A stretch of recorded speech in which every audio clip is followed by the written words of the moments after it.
भगवान श्री राम का सूर्य की किरणों से अभिषेक। पौराणिक मान्यता। धर्म प्रेमी बंधुओं, धन्य है वह भूमि, धन्य है वह समय जब भगवान श्री राम ने इस धरा पर अवतार लिया। वे मर्यादा पुरुषोत्तम कहलाए। उन्होंने सत्य, धर्म और न्याय की स्थापना की। उनके जीवन की प्रत्येक घटना हमें जीवन के आदर्श सिखाती है। आज हम आपको एक अद्भुत कथा सुनाने जा रहे हैं, जिसमें बताया जाएगा कि कैसे भगवान श्री राम का अभिषेक स्वयं सूर्य की किरणों से हुआ और इसकी क्या पौराणिक मान्यता है। ये कथा हमें ये सिखाती है कि ईश्वर स्वयं अपने भक्तों के लिए मार्ग प्रशस्त करते हैं और सृष्टि भी उनकी आराधना करती है। तो आइए इस दिव्य कथा का श्रवण करें। त्रेतायुग का पावन समय। ये कथा त्रेतायुग के उस समय की है जब भगवान श्री राम अयोध्या के राजा के रूप में राज्याभिषेक के लिए तैयार हो रहे थे। रावण वध के पश्चात जब वे माता सीता और भ्राता लक्ष्मण के साथ अयोध्या लौटे तो संपूर्ण नगर आनंद और उत्सव के वातावरण में डूब गया।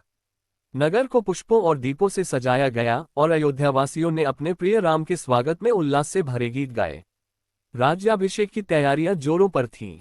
ऋषि मुनि, देवगण और समस्त प्रजा इस पावन क्षण के साक्षी बनने के लिए एकत्रित हुए। अयोध्या के राजमहल में गूंजती वेद मंत्रों की ध्वनि वातावरण को और भी अधिक पवित्र बना रही थी। गुरु वशिष्ठ ने मुहूर्त का चयन कर श्रीराम के अभिषेक की घोषणा की। सूर्यदेव का दिव्य संकेत।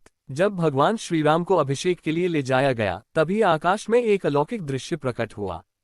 सूर्यदेव की किरणें एक दिव्य प्रकाश के साथ श्रीराम के ऊपर पड़ीं। यह कोई साधारण सूर्य का प्रकाश नहीं था, बल्कि यह स्वयं सूर्यदेव का आशीर्वाद था। ऋषियों के अनुसार ये संकेत था कि स्वयं देवगण भी श्रीराम के राज्याभिषेक का अभिनंदन कर रहे थे। ये भी कहा जाता है कि उस समय माता सीता ने देखा कि श्रीराम का मुखमंडल सूर्य के समान तेजस्वी हो गया था। गुरु वशिष्ठ और अन्य ऋषियों ने इसे शुभ संकेत माना और घोषणा की कि यह राज्याभिषेक अब किसी भी बाधा से रहित रहेगा। शास्त्रों में वर्णन मिलता है कि भगवान श्रीराम सूर्यवंशी थे और सूर्यदेव उनके कुल के इष्ट देव माने जाते थे। अतः सूर्य की किरणों द्वारा अभिषेक होना ये दर्शाता है कि स्वयं सूर्यदेव ने श्रीराम की राजगद्दी को स्वीकृति दी। अभिषेक का शुभारंभ। सूर्य की इस दिव्य कृपा के पश्चात अभिषेक की विधि आरंभ हुई। सर्वप्रथम पवित्र सरयू नदी के जल से श्रीराम का स्नान कराया गया। इसके पश्चात विभिन्न पवित्र नदियों गंगा, यमुना, सरस्वती, गोदावरी और नर्मदा के जल से उनका अभिषेक किया गया। देवगण स्वर्गलोक से पुष्पों की वर्षा करने लगे। वायुदेव ने शीतल समीर प्रवाहित की और स्वयं अग्निदेव ने यज्ञ में अपनी उपस्थिति से वातावरण को दिव्यता प्रदान की। गुरु वशिष्ठ ने घोषणा की, हे अयोध्यावासियों, यह अत्यंत पावन क्षण है। श्रीराम स्वयं धर्म के प्रतीक हैं और अब उनका राज्याभिषेक हो रहा है। ये संपूर्ण जगत के लिए सौभाग्य का समय है। प्रजा जय श्री राम के जयघोषों से गूंज उठी। हर ओर उल्लास और आनंद का वातावरण था। अभिषेक का आध्यात्मिक रहस्य। इस पौराणिक घटना का एक गूढ़ आध्यात्मिक रहस्य भी है।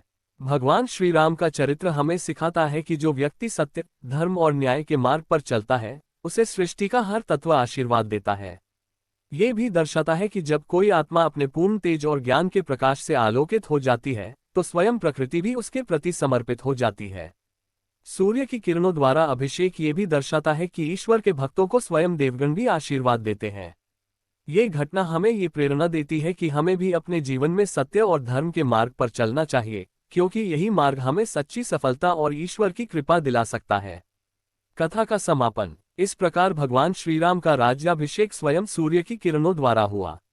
ये केवल एक भौतिक घटना नहीं थी, बल्कि ये दर्शाता है कि जब कोई व्यक्ति धर्म और सत्य के मार्ग पर चलता है तो उसे ईश्वर और प्रकृति का सहयोग मिलता है।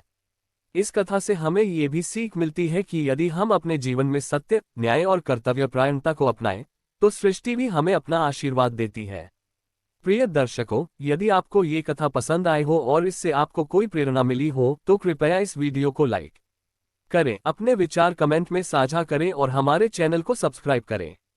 इस प्रकार की और भी पौराणिक कथाएं और आध्यात्मिक ज्ञान प्राप्त करने के लिए हमारे साथ जुड़े रहें। जय श्री राम।